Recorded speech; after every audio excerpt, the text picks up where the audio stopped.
দেখেন আমাদেরকে ইতিহাসের বয়ানটা কিভাবে শেখানো হয়েছে। প্রথমে আগে ইতিহাসের বয়ানটা আমাদের বুঝতে হবে যে ইতিহাস বলতে গেলে আমরা প্রথমে কি বলি? প্রাচীন যুগ, কি বলি? আধুনিক যুগ, মধ্যযুগ বলি না? আচ্ছা বলেন তো, প্রাচীন যুগের বৈশিষ্ট্য হিসেবে তারা কি বলে আমাদেরকে? যে প্রাচীন যুগে মানুষ কি জানতো না? পোশাক পরতে জানতো না। প্রথমে কোথায় ছিল? গুহায় ছিল। কোনো পোশাক ছিল না, পরিবার ছিল না, কিচ্ছু ছিল না। এরপরে মানুষ আস্তে আস্তে কি হয়েছে? মধ্যযুগীয় অন্ধকার পাড়ি দিয়ে ইন্ডাস্ট্রিয়াল রেভলিউশনের পরে সে কি হয়েছে? আধুনিক হয়েছে। বলেন তো, আমাদের পিতা আদম আলাইহিস সালামকে কি আল্লাহ তাআলা পোশাকের জ্ঞান দেন নাই? আমাদের পিতা আদম আলাইহিস সালামকে কি আল্লাহ তাআলা কৃষির জ্ঞান দেন নাই?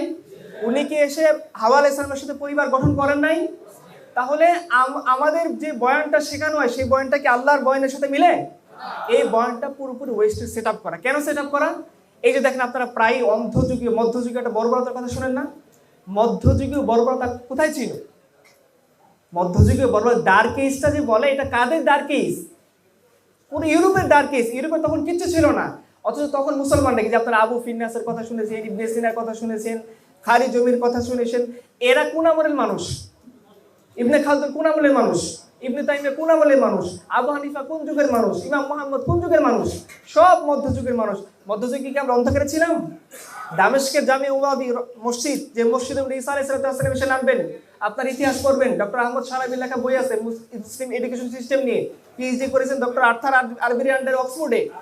তিনি সেখানে খুব স্পষ্ট করে বলেছেন যে এই যে দামেস্কের জামে উমাবি, এইটা ছিল তৎকালীন জামানার অক্সফোর্ডের সমতুল্য, এবং তৎকালীন জামানার সুলতানরা এই দামেস্কের জামে উমাবির জন্য অক্সফোর্ডের চেয়েও 3 গুণ বেশি বাজেট বরাদ্দ রাখছেন।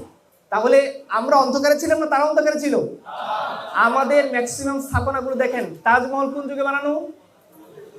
মধ্যযুগে বানানো। আমাদের দামেস্কের জামে উমাবির কথা বললাম, আল আজহার ইউনিভার্সিটি কোন যুগে বানানো? জামিয়াতুল কারমানাইন স্পেনের কোন যুগে বানানো?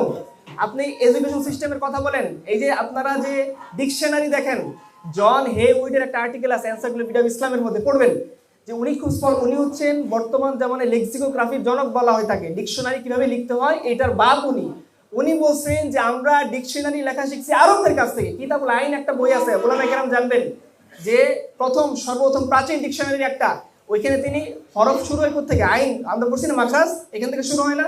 মাখরাজের আলোকে তিনি সর্বপ্রথম ডিকশনারি যারা লিখছেন উনি।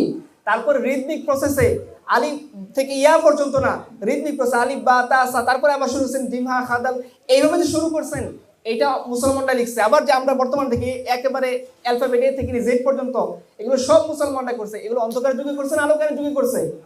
তার মানে আলটিমেট অন্ধকার কেন্দ্রিক মুসলমানদের ছিল না তাদের ছিল? দেখেন, এখন আমরা বলবেন, যখন আপনি এই প্রচলিত বয়ানকে স্বীকার করে নেবেন যে মানুষ একসময় প্রাচীন যুগে নেংটা হয়েছিল, তারপরে মানুষ মধ্যযুগে অন্ধকারের মধ্যে ছিল, এরপরে সে ইন্ডাস্ট্রিয়াল রেভলিউশনের পরে সে কি হয়েছে? আধুনিক হয়েছে, মডার্ন হওয়া শিখছে। তার মানে আপনি ইসলামের টোটাল বয়ানটাকে অস্বীকার করলেন না? এইভাবে ইসলামের আইন, নবীদের শরীয়ত, নবীদের কালচার, ইসলামের সমস্ত কিছুকে অস্বীকার করা হইলো। আর আধুনিক জামানার স্রষ্টা কাকে বানানো হইলো? পশ্চিমদেরকে, পশ্চিমের কাফিরদেরকে বানানো হলো কি আধুনিক জামানার জনক। ইন্ডাস্ট্রিয়াল রেভলিউশন হলো, এরপরে তারা বলতেছে কি যে এখন আমাদের আধুনিক যুগের সূচনা হলো। ইন্ডাস্ট্রিয়াল রেভলিউশন কোথায় হয়েছিল? ফ্রান্সে হয়েছিল। মুসলমান দেশে হয়েছিল? ফ্রান্সে হয়েছিল। বলেন তো দেখি, ইন্ডাস্ট্রিয়াল রেভলিউশনের পরে স্টিল না, আজকে 2025 সাল, আমাকে বলেন যে মসলিনের সমপর্যায়ের কোনো কাপড় কি এখন আবিষ্কৃত হয়েছে? বলেন আপনারা, আছে? তাহলে মসলিন আমরা কোন সময় বানাইছিলাম? ইন্ডাস্ট্রিয়াল রেভলিউশনের আগে না পরে? অবশ্যই আগে। এই মসলিন পরার জন্য ব্রিটিশরা গর্ববোধ করতো। তাহলে আমরা তখন অন্ধকারে ছিলাম না আলোকারের মধ্যে ছিলাম? অবশ্যই। যদি আপনি ইসলাম মানেন, আল্লাহর কথা মানেন, ইতিহাস যেভাবে ইসলাম বয়ান করছে যদি ওটা মানেন, প্রথমে মাথা থেকে ঝেড়ে ফেলতে হবে পশ্চিম আমাদেরকে যা শিখাইছে এটা টোটাল বানোয়াট একটা কথা শিখেছে। কেন শিখাইছে? মোহাম্মদ আসাদ তার ইসলাম ক্রস বইটার মধ্যে বলছেন স্পষ্ট করে। এটার কারণ কি? যে পশ্চিম এমন ভাবে কি বলে ওই যে ইতিহাসের বয়ান তৈরি করতে চায়, ন্যারেটিভ তৈরি করতে চায়, যাতে মানুষ মনে করে পৃথিবীর জন্ম হয়েছে ওয়েস্টের জন্য। কিসের জন্য? আচ্ছা, তার মানে প্রথমে মাথা থেকে এটা ঝেড়ে ফেলেন যে পশ্চিম আমাদেরকে যেভাবে ইতিহাসের বয়ান শেখায় এটা ইতিহাসের এক্সাক্ট বয়ান না, এটা বিকৃত বয়ান। আমরা কি ছিলাম? আগেই আলোকানের মধ্যে ছিলাম, কারণ আমরা ওহী দিয়ে চলতাম। ওহী মানে কি? আল্লাহ তাআলা কোরআনে ইসলামকে কি বলছেন? নূর আল্লাহ। কি বলছেন? নূর বলছেন না আল্লাহ সুবহানাহু ওয়া তাআলা? আলো বলেন নাই? তাহলে আমরা আলোতে ছিলাম না অন্ধকারে ছিলাম? আইয়ামে জাহিলিয়াত বলতে কি বোঝায়? জাহিলিয়াত মানে অন্ধকার। রাসূলুল্লাহ সাল্লাল্লাহু আলাইহি সাল্লাম কে আল্লাহ তাআলা দুনিয়াতে এনেই জাহিলিয়াতকে তিনি কি করছেন? দূর করছেন। তার রাসূল আসার পর রাসূলকে আল্লাহ তাআলা বলেছেন সিরাজাম মুনীরা। সিরাজাম মুনীরা মানে কি? জ্বলজ্বল করতে থাকা সূর্য, দীপ্তিমান সূর্য।